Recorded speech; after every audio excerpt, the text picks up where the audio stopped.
Sano y salvo en el hogar de la creación. La obra de la creación es el hogar eterno dado por Dios a los espíritus humanos. La obra, bendecida por la bondad amorosa de Dios, siempre brinda apoyo y esfuerzo mediante las leyes que operan en ella a toda vida que anhela la pureza de su ser. Por lo tanto, resulta extraño que encontremos tan pocas personas tan maduras y sabias como para sentirse satisfechas en la obra de la creación en cualquier circunstancia, pacientes y amables con los demás habitantes en su gozosa experiencia. Muchos se encuentran en su existencia solo motivos de ira porque un destino imaginario e invisible les impone una vida diferente a la que desearían. Consideran su vida amarga e injusta y culpan de ello a todo el mundo que les rodea. No importa dónde se encuentran estas personas, ya sea en la materia sutil o incluso en la materia terrenal, su interior siempre está lleno de la acidez de interminables palabras de ingratitud e ira. Culpan al resto del mundo por esto y no aceptan que el estado que experimentan es solo el resultado de su propia sintonía.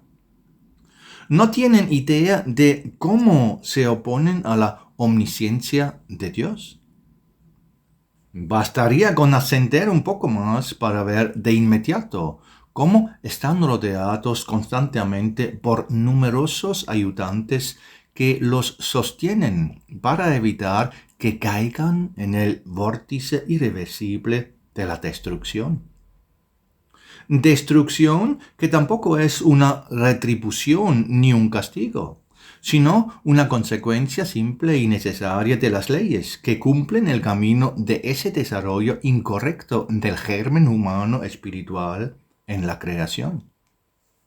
Si a estas personas se les permitiera ver por un instante como la bondad amorosa de Dios las abraza constantemente con regalos que a menudo se les presentan y que ellos mismos, en su estado de ánimo equivocado, pasan por alto debido al rechazo y la desconfianza o incluso pisotean con ira.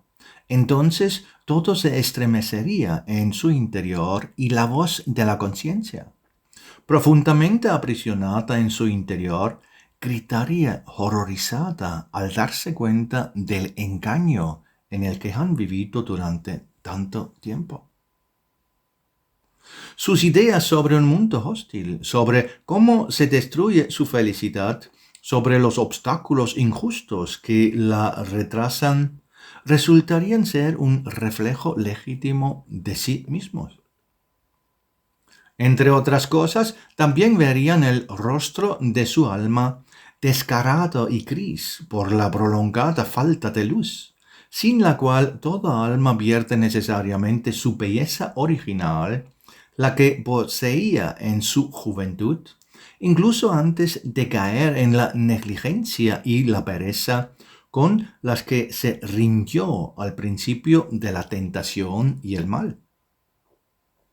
Al mismo tiempo, un alma así vería que cada atisbo de deseo de bien sana y rejuvenece de inmediato todas esas horribles heridas que se infligió. Vería como todo su destino estaba permanentemente en sus manos y lo que hizo con él. Reconocería su ingratitud en la fabulosamente hermosa obra de la creación. Al principio, esto tendría que derribar al alma y amenazar con aplastarla por completo al reconocer la infinita justicia de Dios que se cumple constantemente en todo. Entonces, sin embargo, si albergará en sí misma al menos una pequeña partícula de buena voluntad para un cambio positivo, sentiría como, junto con un renovado coraje puro, una nueva fuerza fluirá en ella, animándola a hacer cada vez más de todo lo que la conecta con la armonía de la obra de la creación. Como el amanecer, más y más luz se elevaría gradualmente sobre el alma que así despertaba, para permanecer cerca de ella con su resplandor en cada paso adelante. Pero la luz nunca se apartó del alma, sino que fue ella misma quien creó las condiciones para que no pudiera penetrarla con su aliento y refrescante influjo de fuerzas. Y es aquí donde encontramos los efectos inmediatos del éter, que actúa con admirables efectos en todo lo espiritual de la obra de la creación posterior. El éter formado por el mundo de los seres esenciales lleva en sí la esencia de la fuerza divina creadora, adaptada a los niveles de la obra de la creación posterior. Ya se ha mencionado que el éter, por su propia naturaleza, es atraído donde quiera que haya movimiento. En el caso de la especie humano-espiritual de la obra de la creación posterior, el éter funciona como un soporte autoactivo para todo lo que emana de la esencia espiritual del hombre, por lo que siempre debe ser atraído por las vibraciones que emanan del núcleo de la chispa espiritual en el hombre.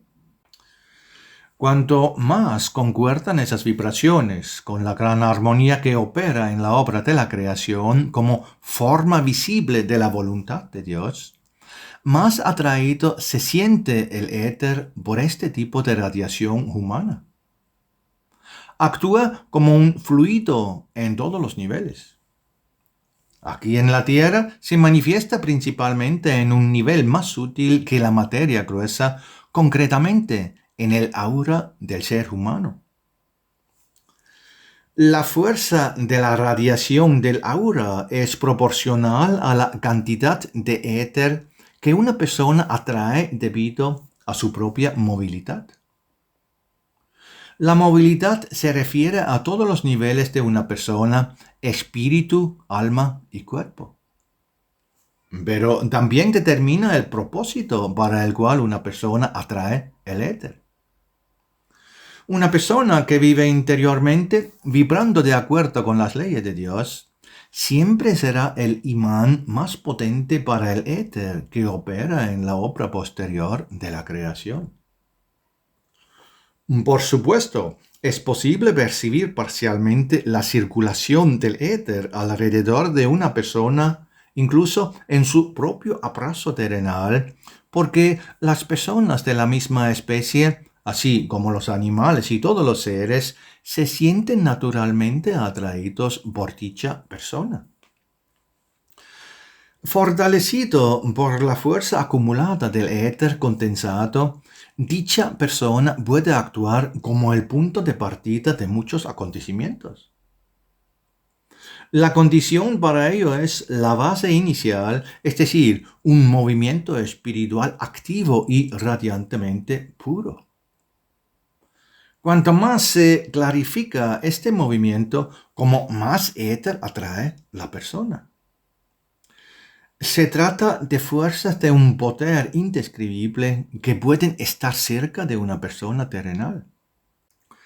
Que una especie de fuerza extraordinaria, consistente en el efecto del éter en conexión con la persona, realmente actúa a su alrededor, no pasó desapercibido para las personas más perspicaces hace miles de años. Algunas personas con mentes agudas lo han notado desde hace mucho tiempo y también han intentado atraer estas fuerzas hacia sí mismas para poder utilizarlas. Influyeron en la atracción del éter a nivel mental, lo cual también es parcialmente posible, aunque dicha fuerza ya no tiene suficiente importancia. Sin embargo, es posible atraer el éter mediante la radiación psíquica y utilizar sus poderes para grandes acontecimientos. Con el tiempo, Aprendieron a reconocer el éter cada vez mejor y comprendieron que es posible atraer conscientemente sus efectos si se cumple la regla básica, cuando la voluntad interior lo impulsa. Aprendieron a controlar mejor este método de atracción y utilizarlo sus fuerzas para manifestar su influencia de forma sin precedentes ante otras personas. Antiguos magos, hechiceros, chamanes, pero también guerreros y sobre todo muchos sacerdotes de pueblos antiguos fueron iniciados por sus predecesores y maestros en el arte de atraer la fuerza del éter. Algunas personas con clarividencia también solían conectar espontáneamente con la fuerza del éter. Muchos percibían su fuerza en su interior, la cual utilizaban, por ejemplo, para sanar a sus prójimos.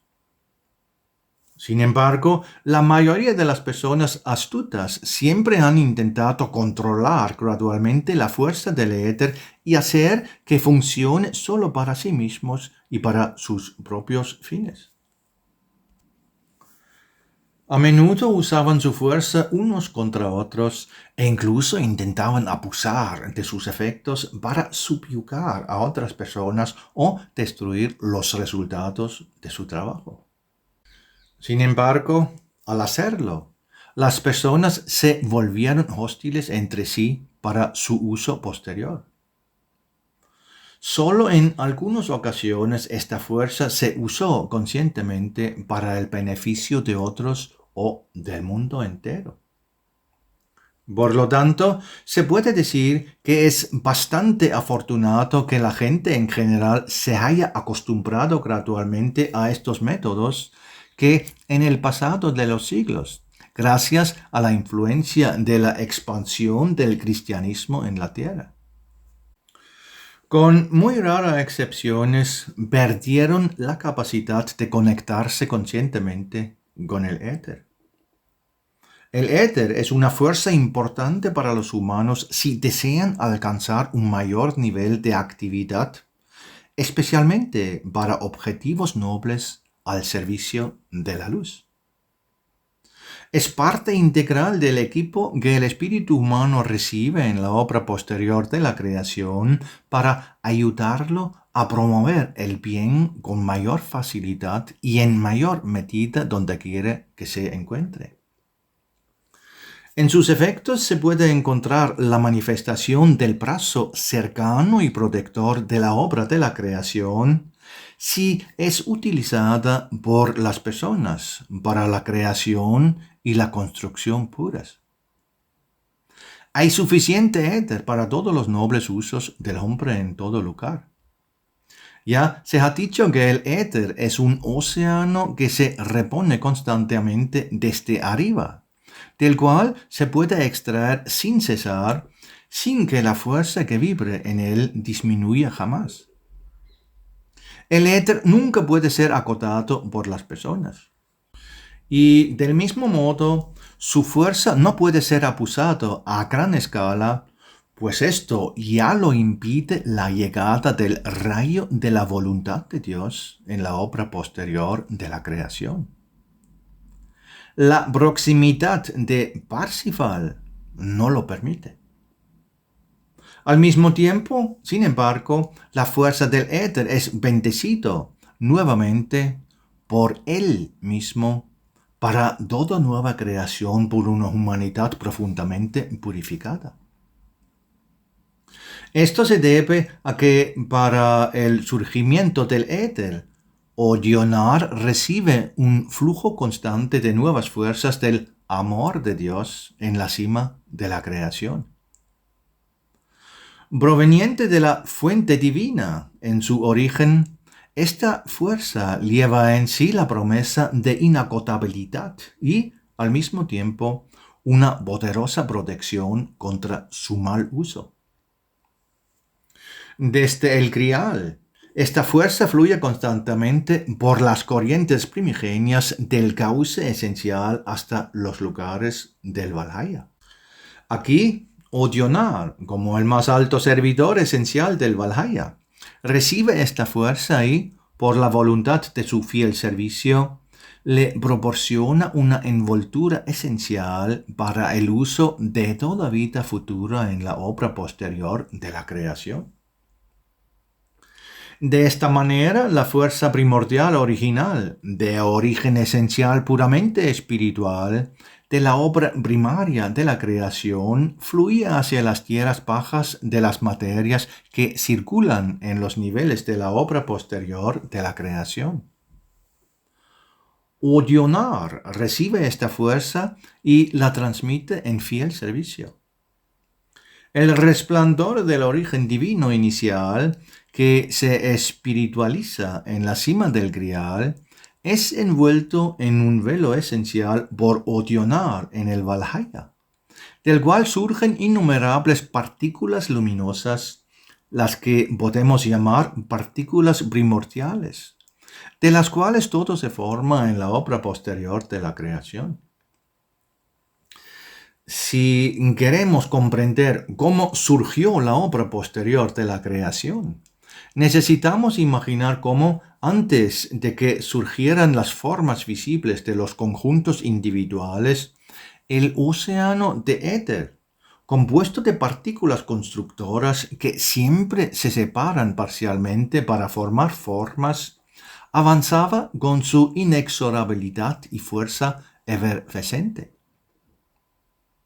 Así, todo procedió en una compactación cada vez mayor hasta que finalmente, con la ayuda de los altos servidores esenciales, se formaron los niveles de los universos materiales de materia gruesa.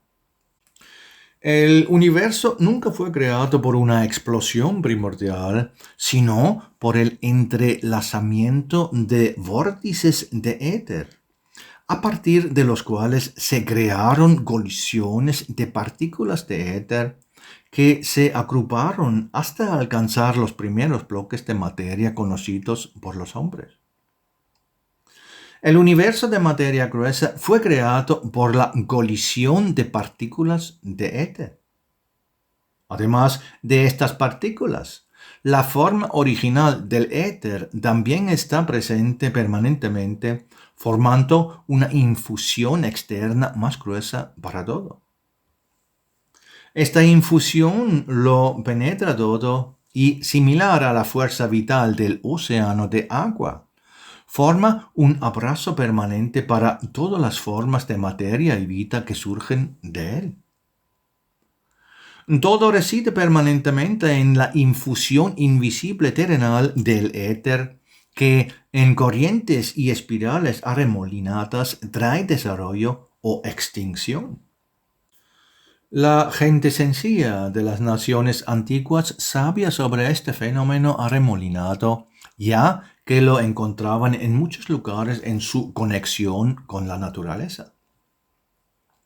A diferencia de los malvados mencionados anteriormente, que querían abusar de la fuerza del éter, veneraban esta fuerza en sus manifestaciones naturales y le agradecían sus efectos, gracias a los cuales recibían ayuda constante a través de los eventos naturales. Con la ayuda de guías y ayudantes esenciales y espirituales, también aprendieron a trabajar y crear parcialmente con esta fuerza. Este fue el caso en los inicios de la humanidad terrenal. Gracias a esto, en un tiempo relativamente corto, se produjo en la Tierra un gran auge y el surgimiento de los imperios hoy olvidados. La época de la Atlántida perteneció a uno de ellos, pero no fue solo la Atlántida. Anteriormente hubo periodos recurrentes de auge en los cuales las personas alcanzaron su madurez espiritual en completa armonía con todo lo que se encuentra en la obra de la creación. De esta manera pasaron de una etapa de construcción a otra de auge aún mayor. Con cada nuevo día, las bendiciones caían sobre sus rodillas, y lograron crear las obras más grandiosas que la gente de hoy desconoce y ni siquiera puede imaginar. En aquella época, las primeras personas se beneficiaron plenamente del abrazo amoroso de la obra de la creación. Pero en cada ocasión se produjo una fluctuación causada por la incapacidad de aceptar todos los éxitos como puros dones de Dios, y la humanidad desarrolló rápidamente la creencia de que era la especie elegida más alta después de Dios, a quien era casi igual. Esta actitud siempre tuvo que dirigir, en última instancia, los efectos del éter hacia su propia destrucción. Tras la llegada del Hijo de Dios, toda la concentración de la humanidad se dirigió, por lo tanto, a la humildad ante Dios, a quien la gente solo podía acercarse con el máximo esfuerzo en una vida pura y sencilla. Solo así la gente podía protegerse de la influencia del tentador y de las dolencias iniciales del cerebro anterior desarrollado.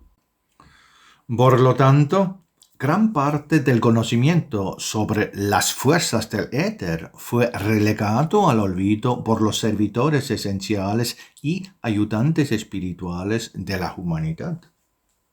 La gente tuvo que luchar diariamente por la supervivencia para aprender a reconocer la ayuda de Dios de la manera correcta en este esfuerzo. Por lo tanto, mucho conocimiento quedó oculto en manos de sirvientes esenciales, a pesar de los esfuerzos del entusiasmo pionero de iluminadores individuales que durante siglos intentaron profundizar en los pliegues de las grandes conexiones de fuerzas en la materia. No era el momento oportuno para la readquisición del conocimiento antiguo sobre el éter. La humanidad recorrió los caminos que se había preparado. Desde el punto de vista del conocimiento sobre la obra posterior de la creación y las fuerzas que operan en ella, estos caminos fueron la parte más pobre de la historia que la humanidad tuvo que recorrer. Esto se debió a que previamente la gente había abandonado voluntariamente el camino de la simplicidad infantil de aceptar todos los maravillosos regalos de los brazos de la creación. La conexión con todo lo superior casi se perdió al final.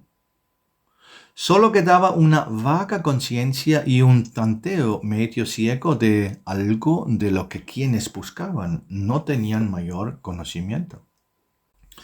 Aunque el éter y su fuerza auxiliar fueran otorgados desde el principio a los espíritus humanos en su camino de maduración como ayuda para una acción más eficaz en la materia, la conexión necesaria para ello finalmente se rompió. Encontrar una nueva conexión con esta fuerza solo corresponde al advenimiento actual de la iluminación espiritual. Esta nueva era que se abre ante la humanidad contiene varias condiciones para los espíritus humanos. En primer lugar, es el reconocimiento consciente de que el hombre pertenece inseparablemente a la obra del Creador y que su existencia no puede durar ni un instante sin las fuerzas auxiliares que han estado contenidas en esta obra desde el principio. En segundo lugar, es un conocimiento de vital importancia para el hombre sobre el tejido esencial omnipresente, que es el moldear y mantenedor de la voluntad de Dios en la creación. Sin conocimiento y especialmente sin el reconocimiento completo del tejido de los servidores esenciales, la humanidad no puede avanzar. Y es precisamente en la época de la iluminación espiritual que esto se inculcará en las personas a través de muchas experiencias que están por venir. Cuando las personas comprendan todo esto, cesará toda tensión iracunda en ellas. Desaparecerá la malicia y la rebelión contra la aparente injusticia del destino, que solo podían persistir en los pensamientos de muchas personas desesperadas debido a la desesperada ignorancia de la mayoría de la humanidad. Entonces, las personas se entregarán a la creación con pacífica alegría, con un conocimiento completamente nuevo, y al aceptar la ayuda hoy desconocida, volverán a ser expertas en el Creador y su obra de la creación. Los corazones de muchas personas se llenarán de felicidad y un aliento puro y esperanzador después de mucho tiempo. Finalmente, la humanidad podrá sentirse en casa en la creación y en todo lugar. Esto se debe a que las personas finalmente comprenderán cómo los hilos de su destino siempre son guiados por las manos de los tejedores esenciales de la manera más justa, precisamente para preparar el camino para todos, permitiéndoles ascender paso a paso a las dichosas esferas de luz en la creación primordial.